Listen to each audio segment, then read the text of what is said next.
Como decíamos el domingo, a veces es conveniente volver, ¿sí?, al principio y continuar.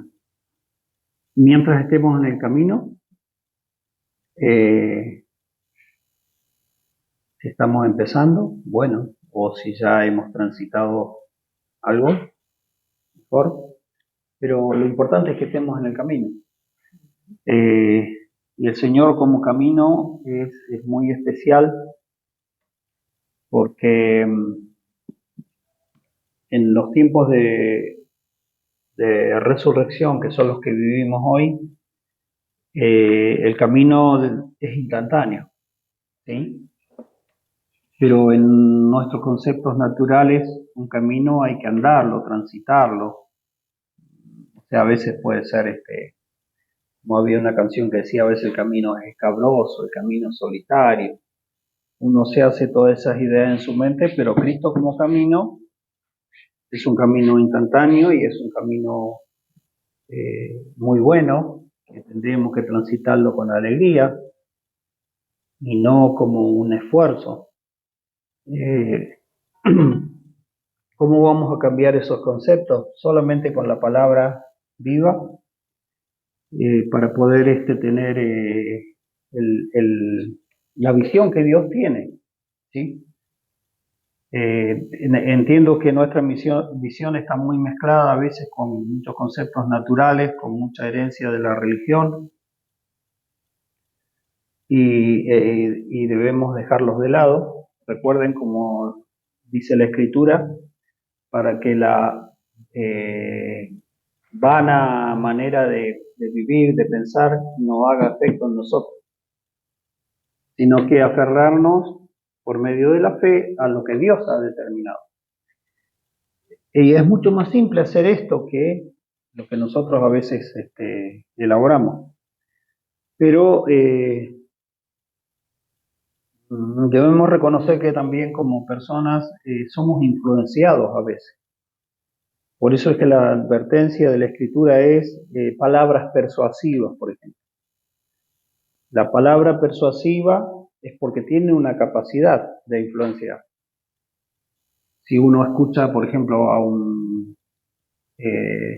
tienen un nombre estos que son los que entrenan personal de empresas y coach, algo así. Sí.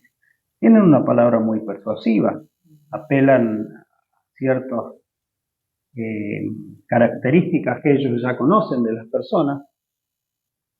Y entonces yo recuerdo haber escuchado a algunos que iban allá al trabajo y ya, qué sé yo, no sé, 5 o 10 minutos a lo mucho ya tenían a todo el ambiente ahí manejado, lo manejaban ellos. Entonces, también dentro de los aspectos de la fe hay muchas palabras persuasivas y que tienen su razonamiento. Por eso la mejor manera de escapar y de estar guardado de esas situaciones es conocer la verdad. Recuerden que la verdad que viene de Dios es Cristo mismo, y esa verdad no solamente es una verdad conceptual, sino que es también la realidad. Esta palabra verdad se puede traducir verdad, así tal como está traducida en la Reina Valera, o se puede traducir también realidad. ¿Sí? ¿Qué significa esto? Que Cristo es la realidad de Dios. Si nosotros creemos en Dios y creemos en nuestro Señor Jesucristo, así dijo Él, ¿no? Creen en Dios, crean también en mí. Bien, entonces eso que el Señor es, tiene que ser una realidad. Si no, sería simplemente un concepto sin ninguna vivencia y una fe aferrada a lo que es teológicamente correcto, pero sin ninguna experimentación.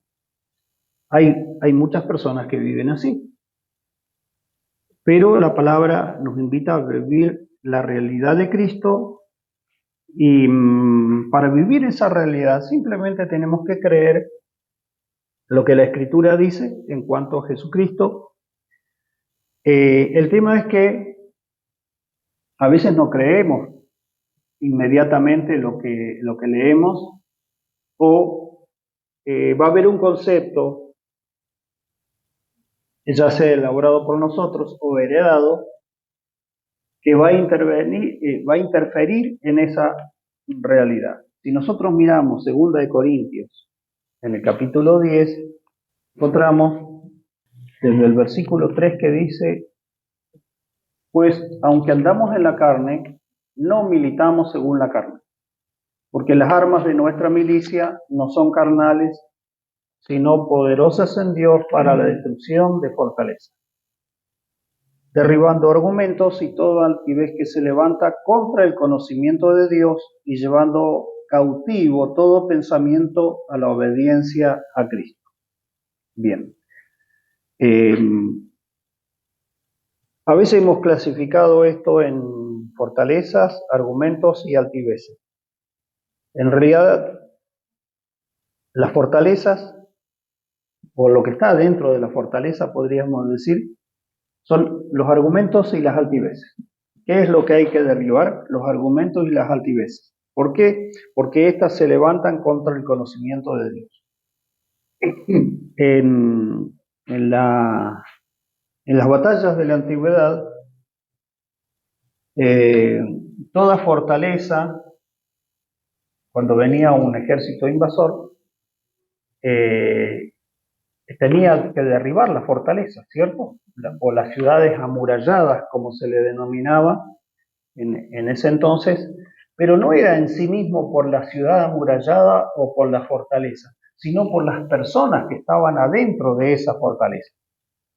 Porque el concepto era que si mientras, por ejemplo, estaba un rey y tenía descendencia y por alguna causa ese rey podía escapar, iba a reivindicar su reinado, ya sea dejando pasar un tiempo, volviéndose a levantar cuando formaba un ejército, entonces era un problema. El problema no era la fortaleza o la ciudad fortificada, sino las personas que estaban adentro. Bueno, acá podemos decir lo mismo. El problema no son las fortalezas, el problema son los argumentos y las altiveces. Que eso es lo que se levanta contra el conocimiento de Dios, ¿sí? Entonces lo que hay que derribar son los argumentos y las altiveces. ¿Para qué? Para que todo pensamiento quede cautivo a la obediencia a Cristo. Ya hemos hablado un poco de lo que es el futuro determinado por Dios, que no va a quedar otra cosa sino Cristo. Esto parece un poco extremo, este concepto, ¿no? Pero ¿cómo? ¿Qué? Bueno, nada más. O sea, según la palabra, no. Podemos ver algunos textos, pero todo lo demás ha sido condenado a desaparecer. Ahora, hasta podemos echar mano un poco a los argumentos de la ciencia también. Los científicos dicen que el universo está condenado a desaparecer. Claro, ellos tienen otra teoría, ¿no? El universo se va a desaparecer, pero se va a agrupar aparentemente hasta que haya otro Big Bang. ¿Sí? No sé cuántos millones de años tendrán que pasar, pero aparentemente. Pero están con las últimas investigaciones, o más bien conjeturas o teorías que elaboran, es que los tiempos que se habían determinado para la destrucción del universo no son tan extensos como habían pensado, sino que van a ser mucho más cortos. Que tiene que ver con lo que estamos hablando. Pero, o sea, ¿qué es? Es que todo tiende a desaparecer. Bueno, incluso hasta al Sol, no sé qué cantidad de años se le dan, y que dice que, bueno, que va a desaparecer, que otros sistemas va a desaparecer del Sol, por la edad que tiene aparentemente y todo eso. Bueno, pero lo que nos importa ahora es lo que dice Dios del futuro, y el apóstol Juan dice: he aquí, vi un cielo nuevo y tierra nueva, porque el cielo y la tierra que había ya no existen más. Ya es suficiente para nosotros. Con eso está bien. Porque si encuentran algún planeta habitable por ahí, es imposible para los seres humanos llegar hasta ese lugar. No hay forma, no hay manera. Entonces, concentrémonos acá en lo que dice la palabra, porque Dios determinó que todo lo que nosotros conocemos llega un tiempo en el cual llega a su fin, ¿sí? Y por eso es que hay muchas cosas, vivencias, formas de pensar que son consideradas vanas, es decir, que no van a tener una continuidad eterna. Eso significa vano.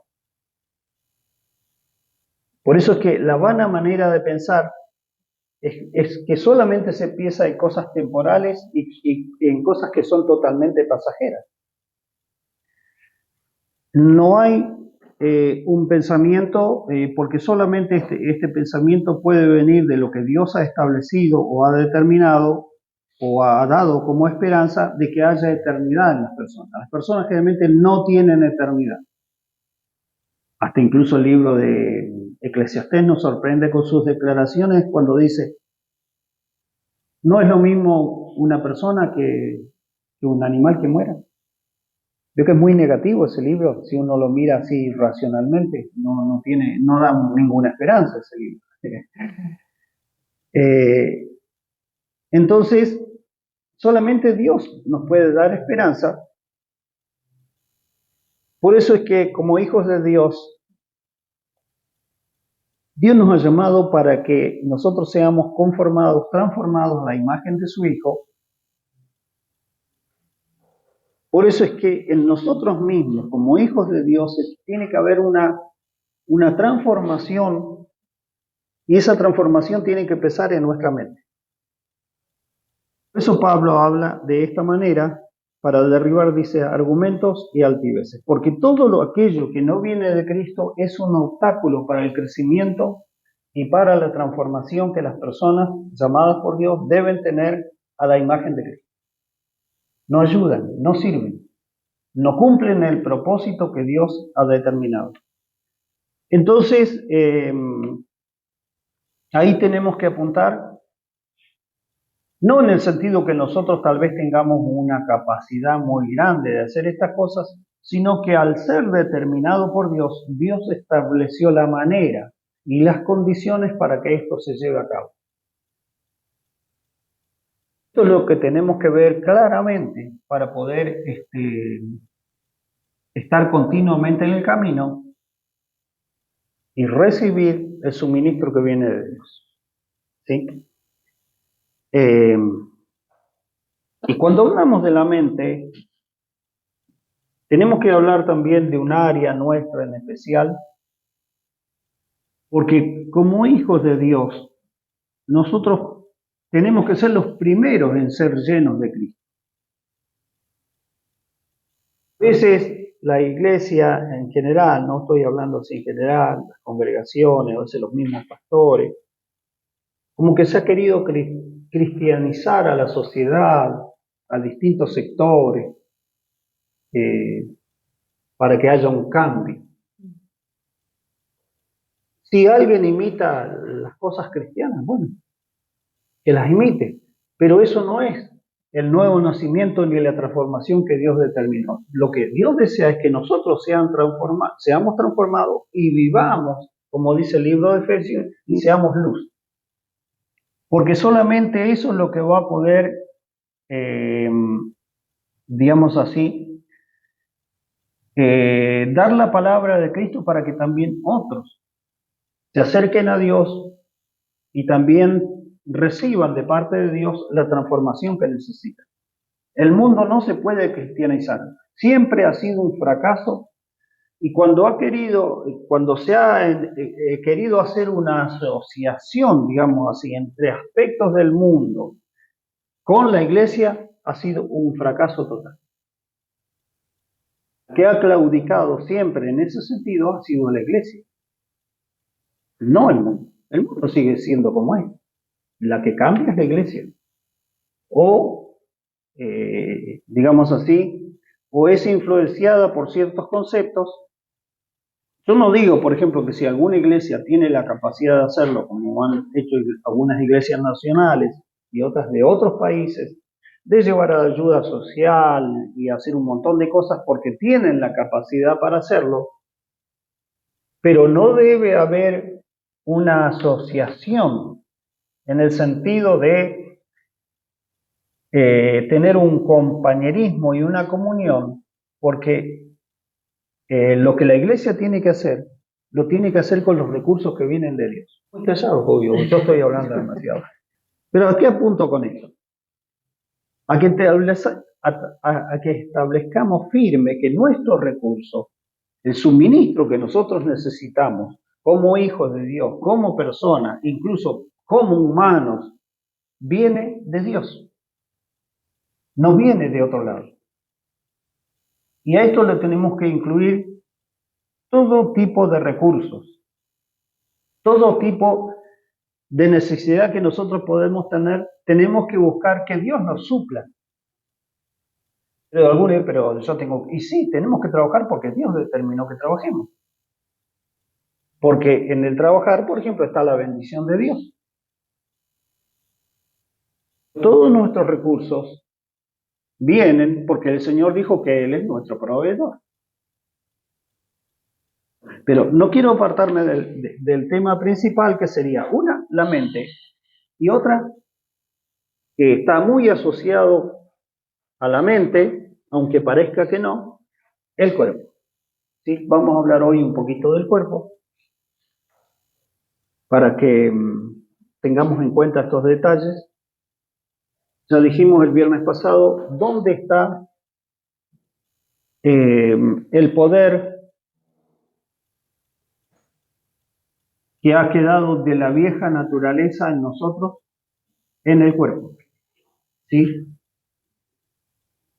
No podemos dar todos los detalles en una sola vez, pero el alma tiene que estar totalmente libre de la influencia de la vieja naturaleza, del viejo hombre, del mundo. Tiene que vivir una vida de libertad en Cristo y disfrutar de lo que la palabra dice. ¿Y qué dice la palabra? Que la vida del Espíritu es justicia, gozo y paz.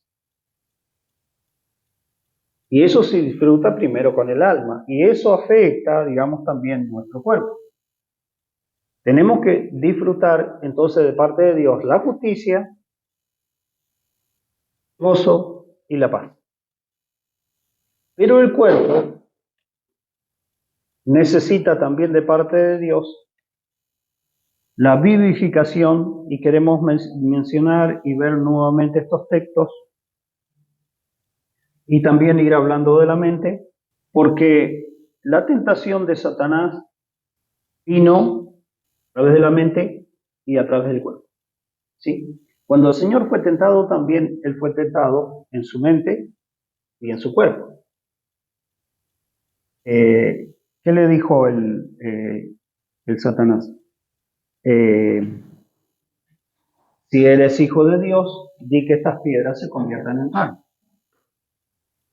Porque él sabía que el Señor tenía hambre, había ayunado, estaba en el desierto. ¿Y qué más le dijo? Si eres hijo de Dios, bueno, tírate abajo. Total, podés pedir que los ángeles te socorran para que no caigan. ¿Sí? Entonces, buscando simplemente tener una comodidad personal. Bueno, Eva también y Adán fueron tentados así, por medio de la mente y por medio del cuerpo. Por eso es que la palabra, si nosotros miramos detenidamente el Nuevo Testamento, hay veces no tan detenidamente, mire, porque para que yo me dé cuenta de esto, yo no me considero una persona muy lista. Nunca fui una persona muy lista. Más bien fui una persona lenta para muchas cosas. Y especialmente en mi mente. Pero uno al mirar la palabra se va dando cuenta por qué hay tantas referencias a la mente y por qué hay tantas referencias a la sabiduría, al conocimiento. Y a veces esto se dejó de lado porque cuando se quería estudiar algo se usaba, se imitaba el estudio natural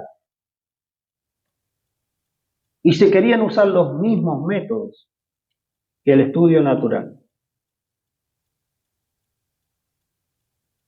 Y la palabra ya usa un término en el libro de Corintios que es totalmente contrario a los argumentos naturales cuando dice que a Dios le pareció bien salvar por medio de la locura de la predicación. ¿Qué es la predicación? Es el mensaje hablado, el mensaje de Cristo hablado. ¿Y cuál es la principal o por dónde empieza este mensaje? Cristo muriendo en la cruz. Entonces Pablo dice, este mensaje es un tropezadero para los judíos, porque como el Mesías crucificado, murió como un malhechor, murió desamparado por Dios. Y para los gentiles directamente es una locura. ¿Dónde se vio un Dios muriendo en una cruz? Entonces Pablo dice, pero para nosotros los que creemos, Cristo en la cruz es poder de Dios. ¿Sí? Para salvación. ¿Y qué más dice? Inmediatamente y sabiduría de Dios. Que nosotros tenemos que tomar, sí, la muerte de Cristo en la cruz, la sangre de Cristo, pero también la sabiduría de Dios. Porque somos llamados a vivir, somos llamados a ser transformados, somos llamados a ser luz, somos llamados a ser diferentes. Por eso Pablo dice, les ruego entonces que ya no anden como los otros gentiles. ¿Qué significa esto? Deben ser diferentes. Y sigue hablando en el libro de Efesios, ustedes sean imitadores de Dios como hijos amados y anden en amor, así como anduvo Cristo. Entonces ahí eso era difícil a veces leerlo porque uno sabía que no estaba a la altura de eso, que no había encontrado la forma de llegar hasta ahí. Entonces, hoy conociendo más al Señor, agradecemos mucho por todo lo que Él ha hecho y ha preparado, porque cuando nosotros tomamos lo de Cristo empezamos a recibir lo que Dios preparó. ¿Sí? No es que hemos recibido todo, sino que estamos en un principio, ¿sí? Y en este pasaje que estuvimos leyendo dice que cuando se haya derribado los argumentos y todas las altiveces, es necesario llevar todo pensamiento cautivo, todo pensamiento a la obediencia a Cristo, y estando prontos para castigar toda desobediencia cuando vuestra obediencia sea perfecta. O sea, ¿a quién va a exigir el Señor en cuanto a su vida, a su capacidad de obedecer y a todo lo que Dios pide? A una persona que ha llegado a una obediencia perfecta. Mientras estamos en crecimiento, estamos todavía en una etapa de desarrollo. Por ejemplo, el apóstol Pedro fue confrontado por Pablo porque él tenía que estar en una obediencia perfecta. Por eso, dice, le recriminó delante de todos por la actitud que tenía, que él, como un apóstol, ya tenía que estar en una obediencia perfecta. Por eso es que a veces encontramos algunas cosas en la Escritura que nos sorprenden, porque, por ejemplo, Moisés, porque él golpeó la peña, no pudo entrar a la tierra prometida. ¿Sí? ¿Cómo? Por una cosa así. O sea, en nuestros conceptos naturales sería algo muy... ¿Cómo? ¿Por qué Dios no le permitió entrar? Si hubo otros más desobedientes que Moisés. Pero Moisés tenía que tener una obediencia perfecta. ¿Sí? Y esto, estando prontos para castigar También debemos entenderlo en el sentido espiritual, porque el castigo, digamos, por toda desobediencia, cuando la obediencia es perfecta, viene de Dios nuestro Padre. Pero no viene para juicio o para condenación, sino para corrección. El libro de Hebreos 12 dice que es para que participemos de su santidad. Entonces, estando en una obediencia perfecta, digamos así, no te afectaría, no molestaría que me corrijan, ¿no? No, es más, y uno está dispuesto a ser corregido. Sí. ¿Dónde es que dice, líbrame de mis errores? Y especialmente de aquellos que me son ocultos, o sea que todavía como que no se han manifestado. Creo que David fue que dijo eso. Sí, ¿no? Bueno, entonces, pero siempre debemos estar tranquilos y confiados, porque el apóstol Juan dice, si nuestro corazón no nos arrepiente, no tenemos que estar haciéndonos problemas, pero mayor que nuestro corazón es Dios, ¿sí? Yo recuerdo a veces no haber tenido ningún sentido de justicia, o hasta que llegó un tiempo en que esas cosas empezaron a, como le diría, a estar, a sentirlas en mi interior. Antes no me hacía problema, pero después vino un sentido mayor de justicia. Entonces hubo cosas en las cuales tuve que corregirme. Por supuesto, esa corrección viene por medio de la gracia de Dios, porque a veces uno no se puede corregir a sí mismo, salvo que ya tenga cierta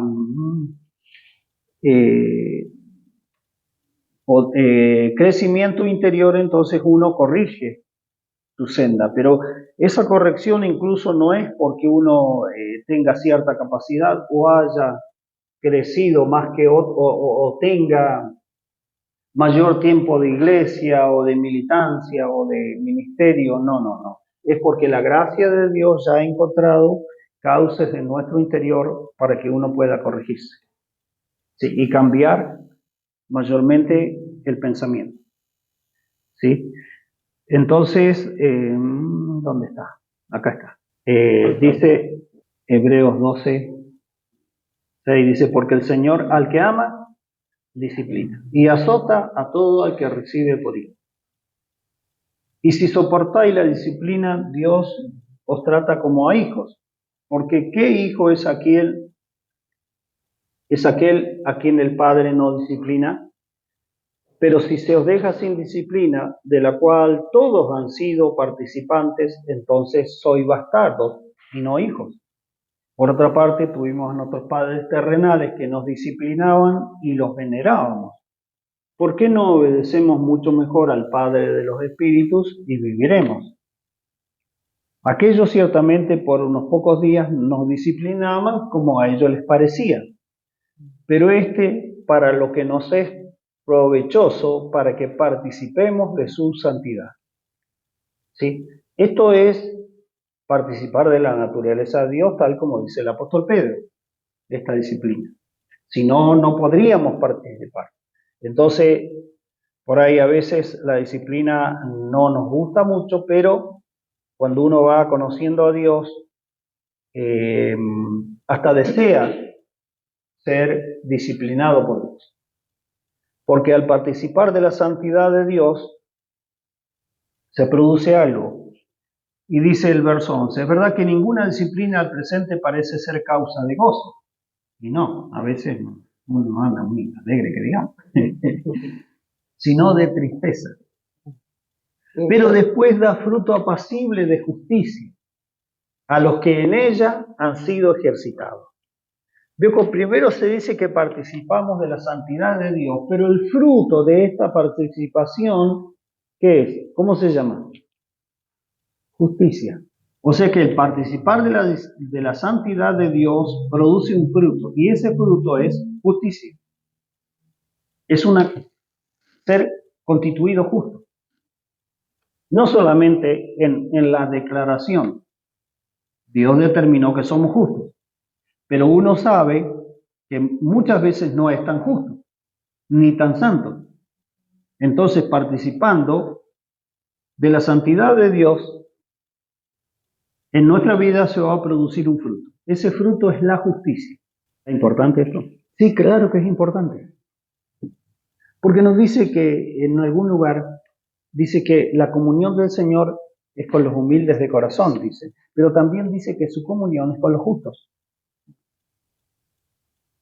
Dice también, ya desde el Antiguo Testamento, que el justo es el que agrada a Dios y que hay bendiciones sobre la cabeza de los justos. Y nosotros andamos buscando muchas veces las bendiciones de distinta índole, en vez de procurar ser partícipe de la santidad de Dios y por lo tanto que esa santidad en nosotros produzca un fruto de justicia, entonces ya tendríamos las bendiciones que necesitamos.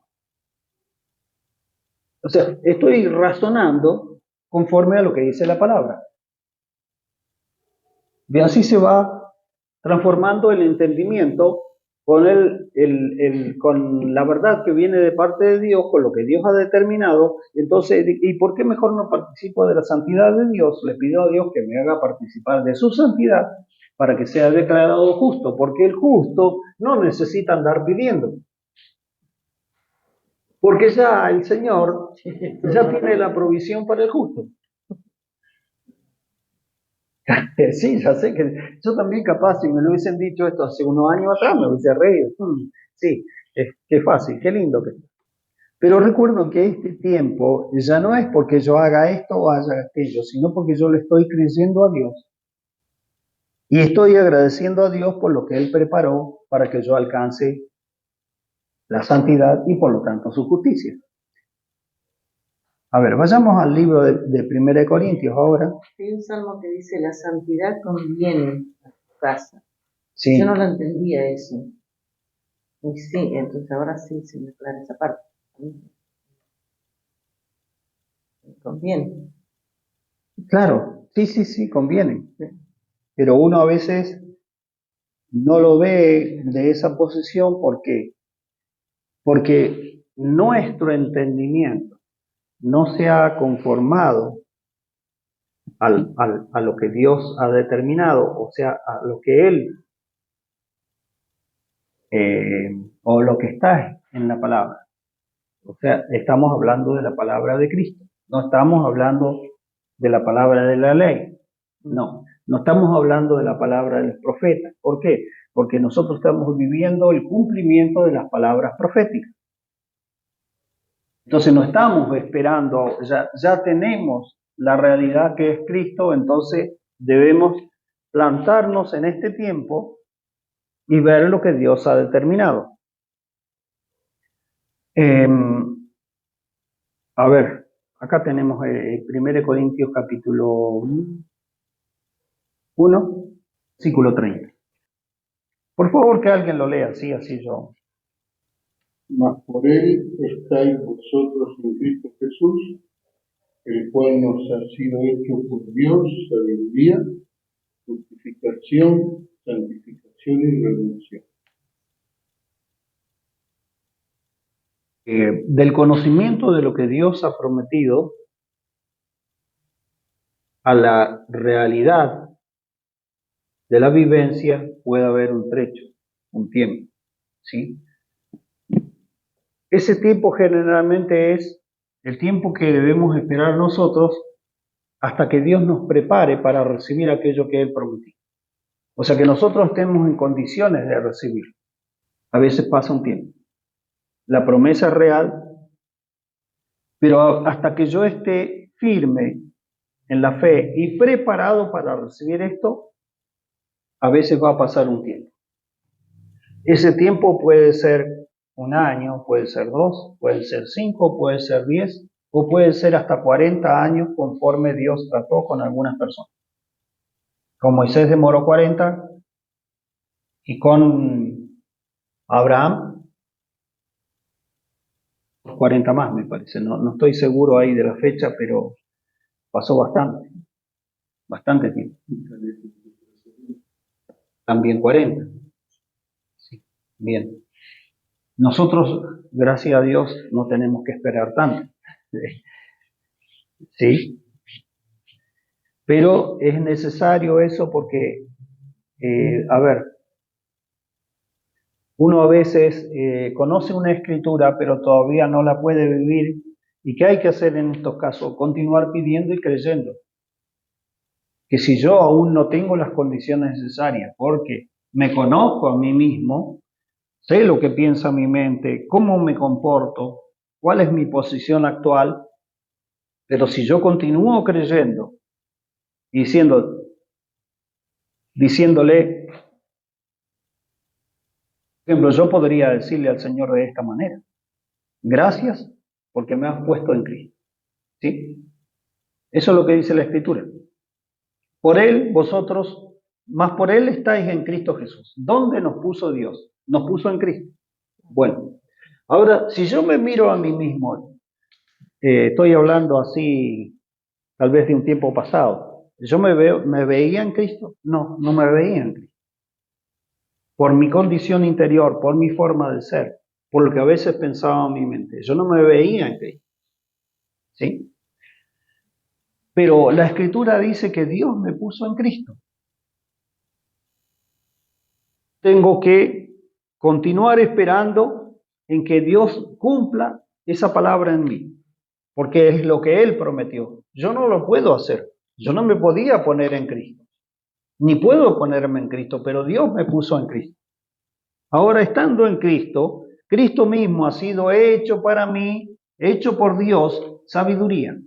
O sea, ¿dónde está la sabiduría que yo necesito? Lo primero que yo le pedí fue sabiduría. Antes de su justificación, santificación y redención, yo le pedí sabiduría. Dios me dio sabiduría. Después, justificación y santificación y redención. ¿Por qué la redención está al final? Yo pensé que la redención tendría que estar primero. Porque nosotros,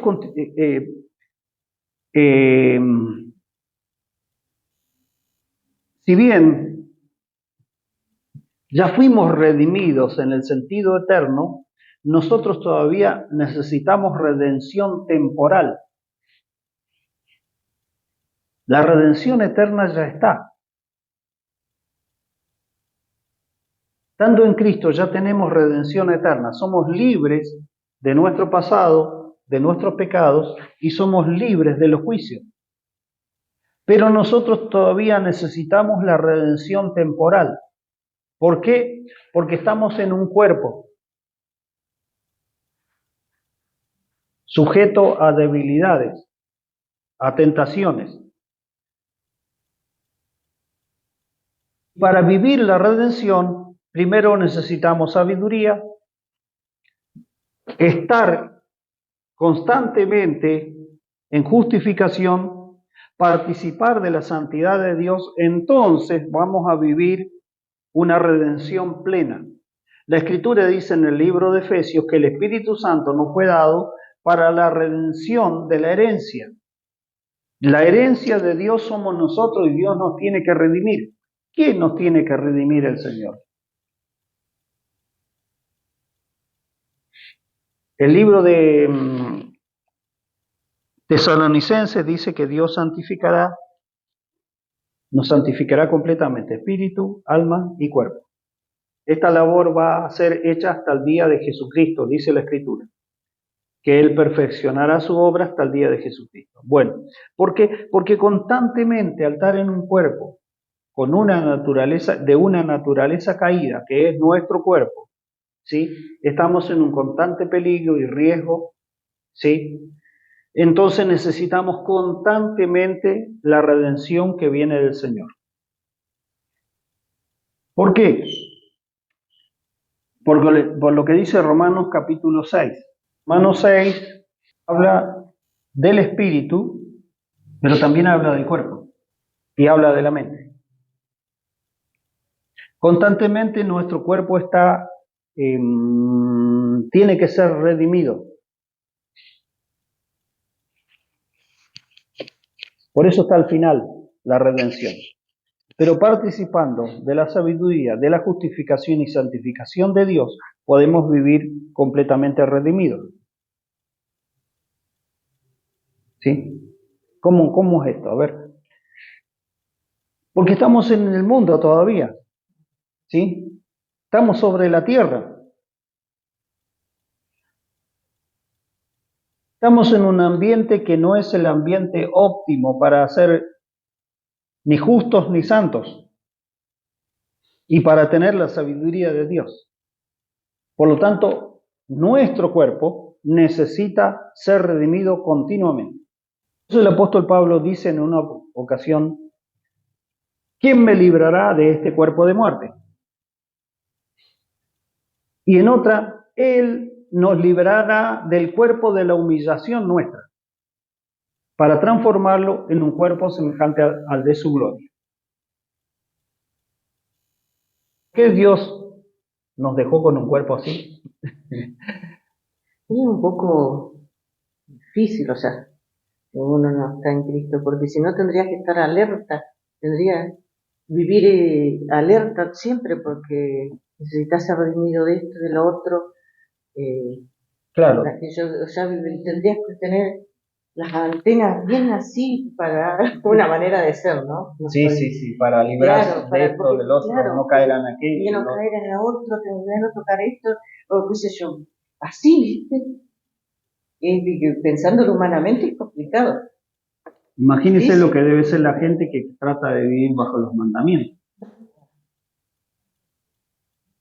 Debe ser una tortura eso, no sé, digo yo, porque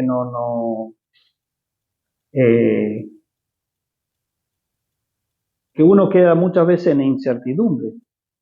¿Qué hago? ¿Está bien hacer esto? ¿Está mal hacer esto otro? Entonces, al estar en Cristo, nosotros somos guiados por Dios, ¿sí? Pero me refiero al cuerpo en el sentido de que el cuerpo es el que está expuesto al ambiente hostil, a la sabiduría de Dios, a la justificación y a la santificación. Por eso necesitamos constantemente redención. ¿En dónde lo necesitamos redención? Constantemente en nuestro cuerpo. Porque el cuerpo, cuando el alma, la mente están libres, el cuerpo es el que trabaja contra la mente de Cristo y por lo tanto contra la sabiduría, justificación y santificación que ya nos está siendo provista por el Señor. Por eso es que nuestro cuerpo constantemente necesita redención. Si hoy fue redimido, gloria a Dios, pero mañana va a necesitar redención de vuelta. ¿Sí? Un día a la vez. Sí. Esto sorprende un poco porque, a ver,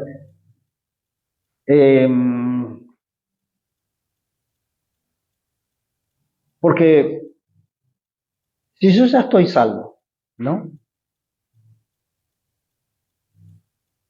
Ahora, en ese sentido, la Biblia es muy clara. El Señor dijo, mis ovejas no perecerán jamás, y nadie las arrebatará de mi mano, o de la mano del Padre, que es la misma mano. ¿Sí? Y otros versículos nos dan seguridad, pero hay muchas advertencias por ahí que algunos han dicho, no, seguramente la salvación se pierde, por lo que dice acá, por lo que dice allá. Pero hay otros textos que nos dan una seguridad absoluta de que la salvación que Dios nos ha dado es eterna. Pero sí estamos en un riesgo constante de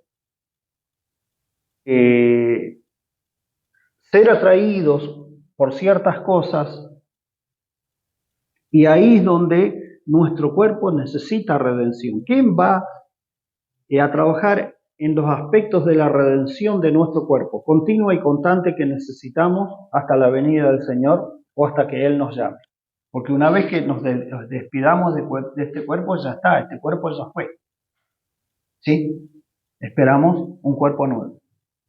Bien. Entonces, mientras tanto, constantemente nuestro cuerpo tiene que ser redimido. El libro de Romanos Hay otros pasajes que hablan del cuerpo y a veces se han malentendido. Hay un pasaje que Pablo usa sobre sí mismo, dice, porque yo peleo no como a la aventura, sino como que pelea con sabiduría. Golpeo mi cuerpo y lo pongo en servidumbre. Entonces algunos entendieron que golpear su cuerpo se refería a un maltrato del cuerpo para poder santificarlo. ¿Sí? Y hay algunos, especialmente los místicos de los siglos pasados, hacían cosas en sus cuerpos para amortiguar sus miembros o su cuerpo para que pueda vivir en santidad. Hacían cosas que tal vez hoy nos puedan llamar la atención, pero lo hacían con una conciencia de querer agradar a Dios. No seamos tan drásticos con estas personas. Pero muchos, por ejemplo, ponían elementos duros en sus zapatos y caminar así para martirizar sus cuerpos. Había que otros que directamente se flagelaban. O el ayuno era una forma de privación para su cuerpo para poder ser santos para Dios. Pero teniendo la luz de la palabra, de lo que Dios ha hecho en Cristo, no necesitamos hacer ninguna de esas cosas. Pablo dice, algunos tienen por cierta reputación estas cosas, un duro trato del cuerpo, pero estas cosas no tienen valor alguna contra los apetitos de la carne. ¿De dónde vienen los apetitos de la carne? Apetitos es deseos del cuerpo. No necesariamente estos deseos son siempre pecaminosos, no, pero son deseos de agradarse a sí mismo, no haciendo a veces o esquivando hacer la voluntad de Dios. Pero, ¿qué ejemplo puedo poner? Unos ejemplos más conocidos. Es cuando alguien habla mal de nosotros. ¿Cuál es el primer deseo de uno? Defenderse, justificarse.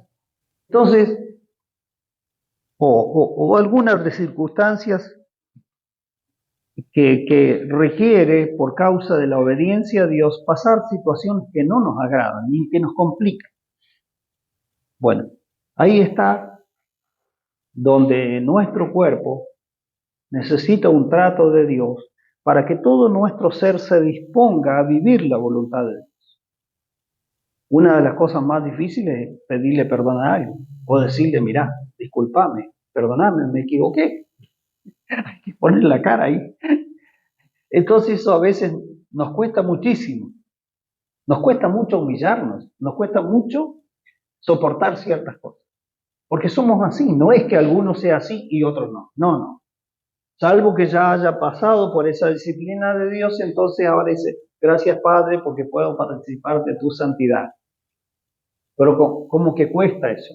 En un principio cuesta mucho. Bueno, pero ahí está la gracia de Dios para ayudarnos, ¿sí? Para que sigamos las pisadas de Cristo, es esto. Dice por ahí que todos los que quieren vivir piadosamente sufrirán persecución. Ahora dígame en estos tiempos, si alguien quiere ser honesto, honrado y transparente en los ambientes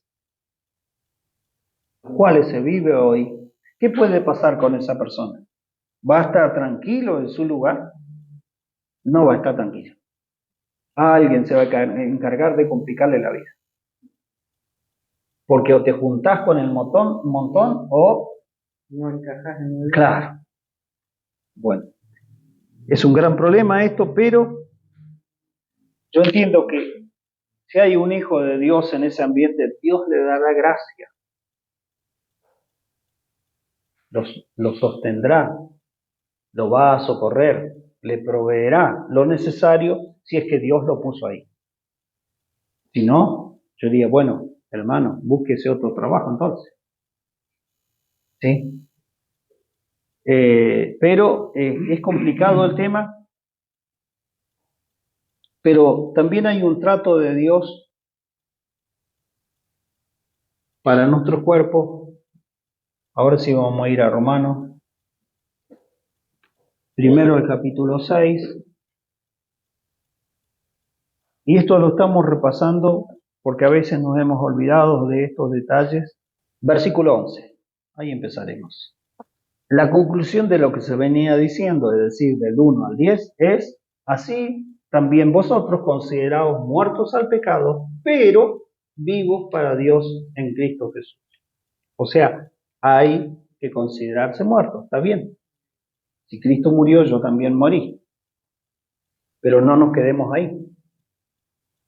También tenemos que considerarnos, ¿qué cosa? ¿Cómo? ¿De qué manera? Vivos para Dios en Cristo Jesús. ¿Sí? Lo que es inseparable, lo que Cristo ha hecho. Estábamos muertos y ahora que estamos vivos. No nos podemos separar de Cristo. Así también como nos consideramos muertos al pecado porque Cristo murió, cuando estamos vivos para Dios, estamos vivos en Cristo Jesús. ¿Sí? Bien. Entonces ahora, al estar vivos para Dios, sucede algo. Verso 12. No reine, pues, el pecado en vuestro cuerpo mortal, de modo que le obedezcáis en sus concupiscencias. ¿Dónde reina o quiere reinar el pecado, o dónde reinó el pecado? En nuestro cuerpo mortal. ¿Sí? Entonces ahora quedamos libres ese reinado y por lo tanto de esa obediencia. ¿Por qué causa? Porque estamos muertos en Cristo, pero ahora para Dios estamos vivos en Cristo. ¿Sí? Verso 13. Este es el texto importante.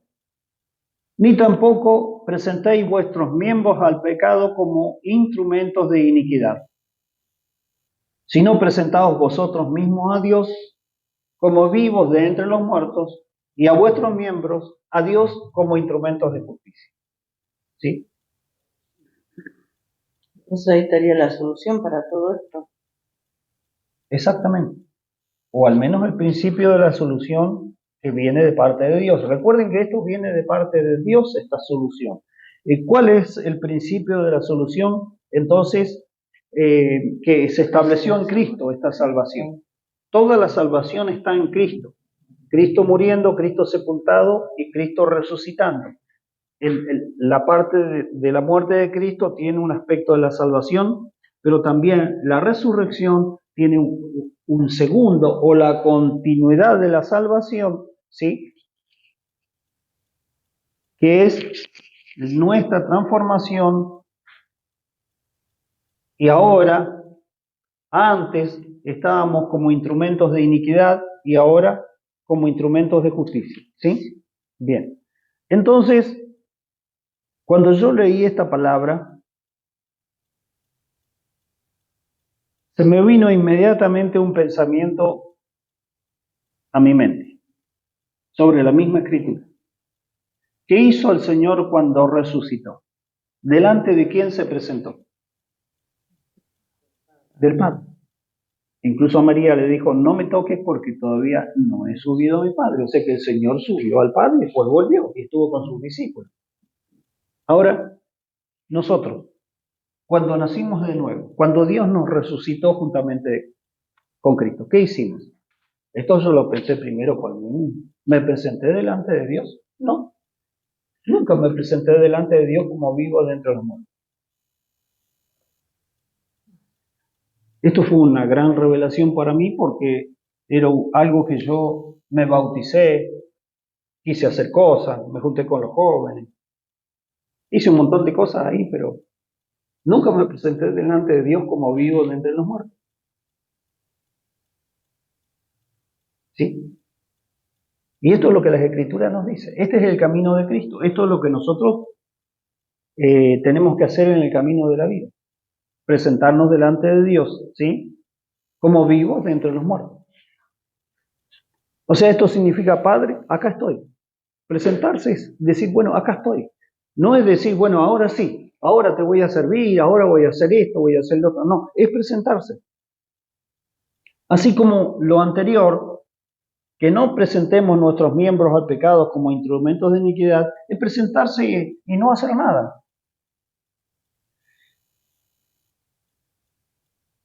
El ambiente los deseos que todavía están en nuestro interior nos van a llevar solo a hacer instrumentos de iniquidad. Si nos presentamos delante de Dios como vivo entre los muertos, Dios hará que nuestros miembros entonces ahora sean instrumentos de justicia. En lo original dice armas de justicia, ¿sí? Ya sea instrumentos o armas, ¿sí? De justicia. Entonces, porque toda la salvación y lo que Dios desea hacer en nosotros, lo va a hacer Él. Nosotros tenemos que hacer esta presentación, nada más, porque estamos vivos de entre los muertos. Ahora, ¿quién se puede presentar delante de Dios como vivo entre los muertos?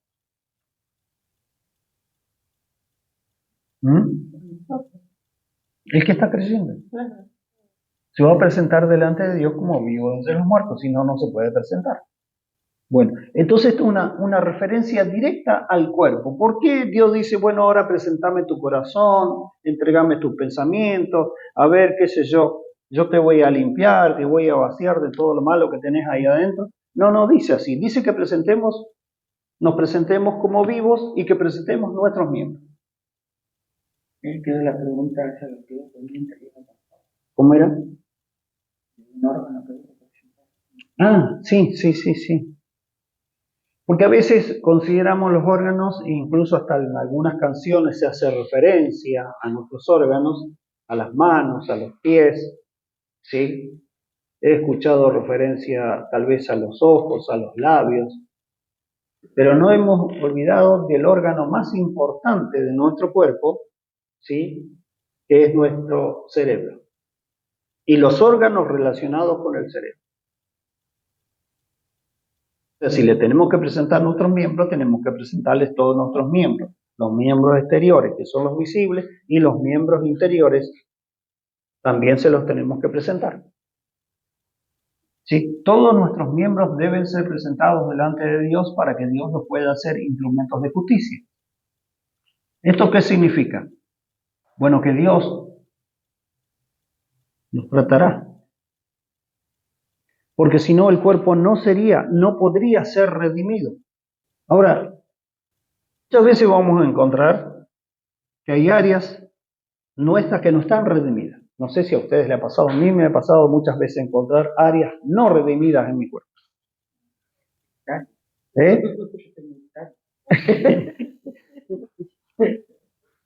Porque eso se toma de los conceptos de la posesión de la tierra. Israel tomó posesión de la tierra, pero no de toda la tierra. Entonces dice, quedaron en la tierra y menciona a algunos pueblos, y estos después fueron aguijones, dice, para Israel. Porque en los momentos difíciles, encima, estos pueblos que quedaron en medio de ellos, les complicaban la vida. Entonces, claro, un área no redimida de nuestro cuerpo nos va a terminar creando problemas. Por eso es que la palabra, aún en partes muy espirituales aparentemente, tiene también menciones del cuerpo. Por ejemplo, Hebreos capítulo 12 dice, capítulo 4. Hebreos capítulo 4, porque la palabra de Dios es viva y eficaz. 4:12. Y más cortante que toda espada de dos filos, y penetra hasta partir el alma y el espíritu. Son áreas, podríamos decir, no visibles, no palpables, ni el espíritu ni el alma se pueden examinar, no son áreas físicas. El alma es la psiquis y el espíritu es el que ha sido vivificado por Dios. ¿Sí? Pero a continuación se mencionan coyunturas y tuétanos, que son órganos, o sea, son parte del cuerpo.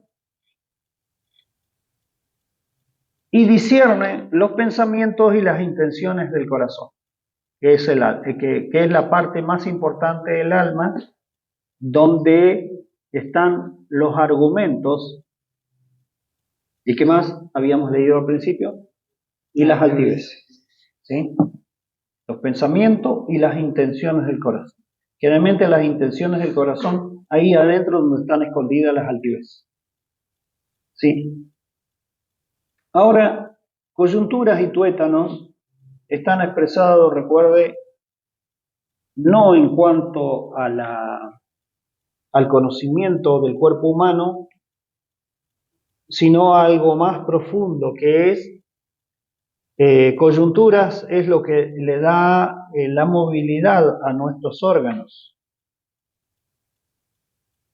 Los tuétanos son generadores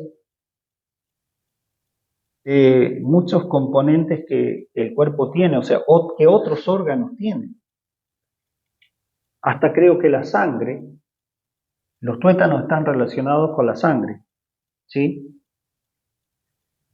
Esto no es una descripción de anatomía, sino de la obra que tiene que hacer la espada, que es la palabra de Dios, que es viva y eficaz. La espada del Espíritu es la palabra, y esa va a penetrar no solamente en el espíritu y el alma, sino también en las coyunturas y en los tuétanos, que son partes físicas. ¿Qué va a hacer el espíritu ahí adentro y discernir los pensamientos y las intenciones del corazón? ¿Qué va a hacer el espíritu ahí? Volvamos a... Ahí está, sí, a Romanos 8. Va a vivificar. Romanos 8. En Romanos 8 también, que es el capítulo del espíritu, tiene referencias al cuerpo. Esto lo mencionamos una y otra vez para que no nos olvidemos del cuerpo.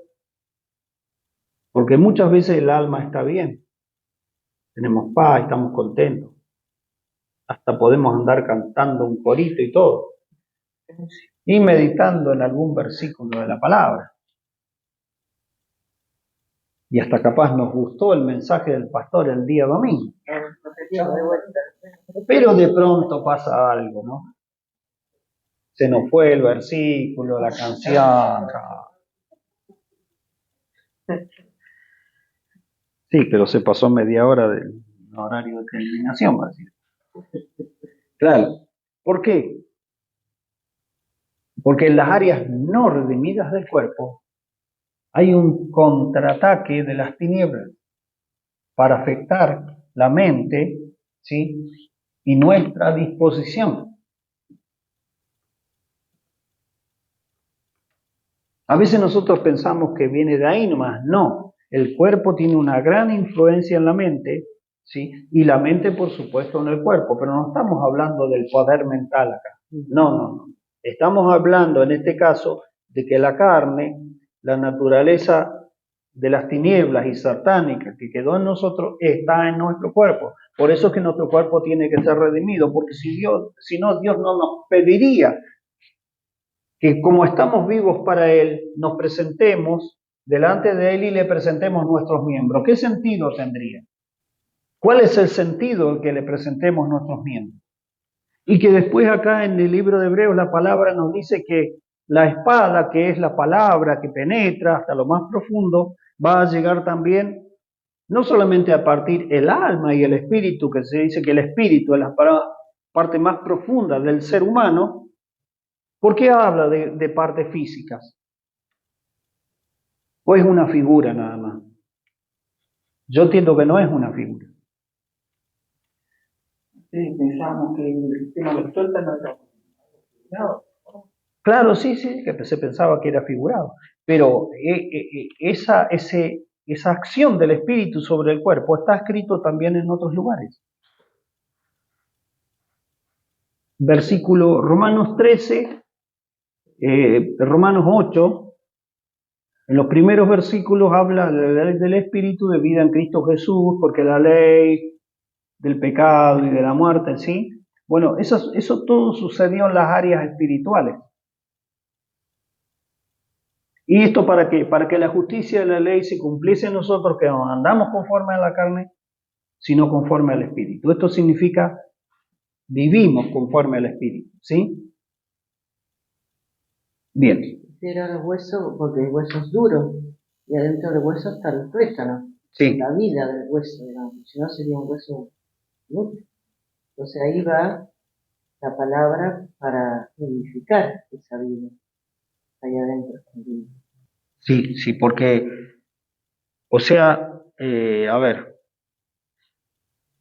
creo que científicamente cada célula tiene toda la información del individuo, como que está totalmente grabado de lo que es el individuo ahí, ¿sí? Entonces, ¿dónde es que dice? Ya lo vamos a leer. Pero primero permítanme leer este versículo. Habla del espíritu, habla del alma.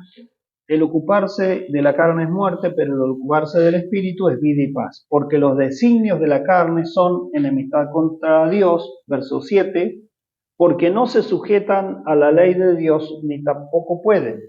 Y los que viven según la carne no pueden agradar a Dios. Acá está hablando del alma, ¿sí? Ahora dice, más ustedes no viven según la carne, sino según el Espíritu, si es que el Espíritu de Dios mora en vosotros.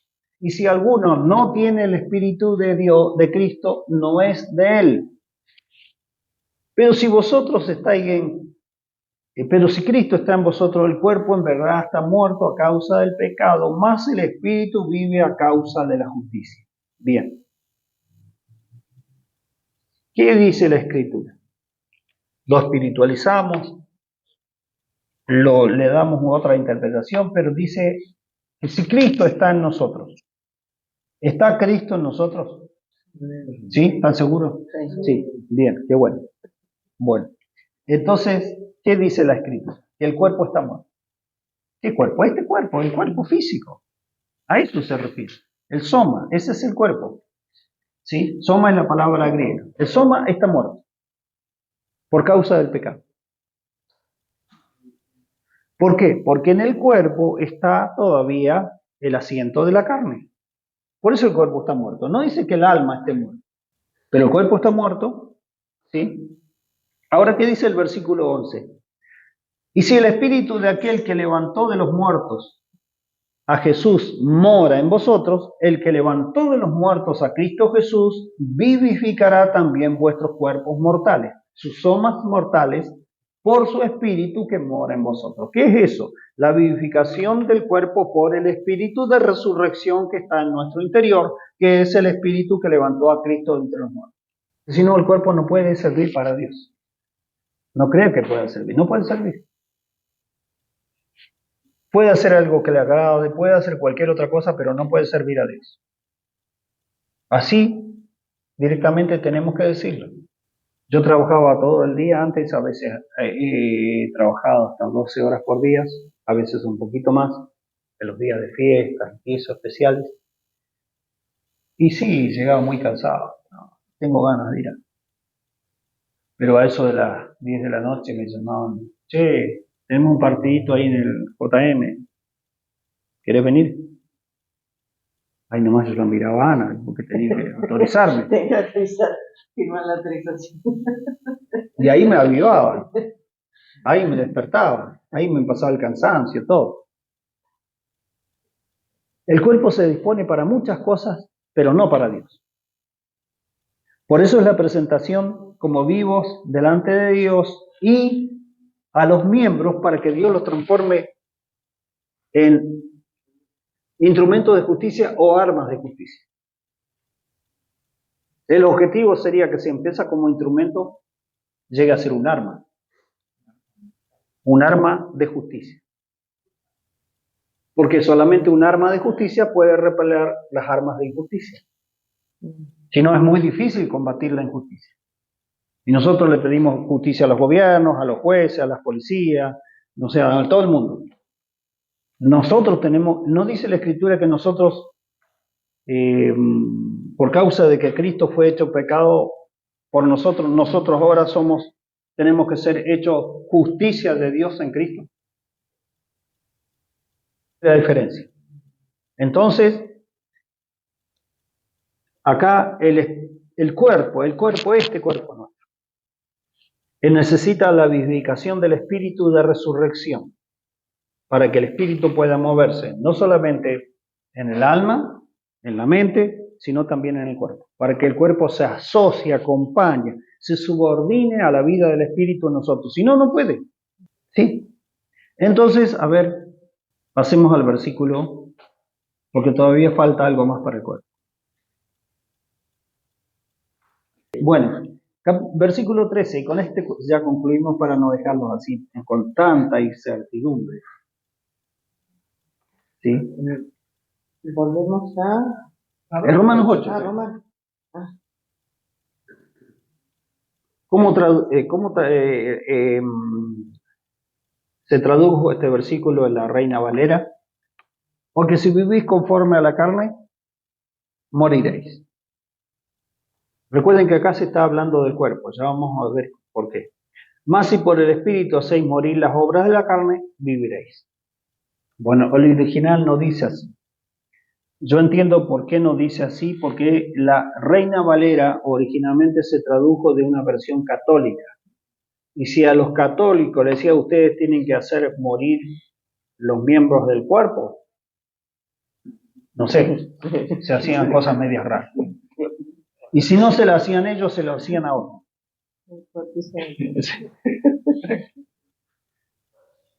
Bueno, ¿cómo dice el original?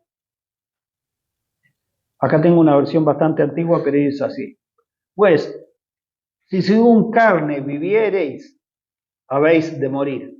Mas si con espíritu los hechos del cuerpo matareis, viviréis. ¿Lo entendieron?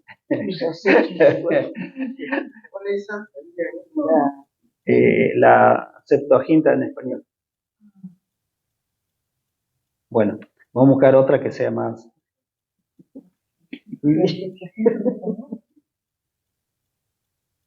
Por eso los hechos, claro, las acciones del cuerpo. Acá encontré otra. Pues si vivís según el instinto, vais a morir.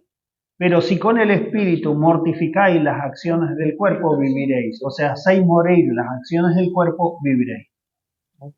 Ahí está. Otra.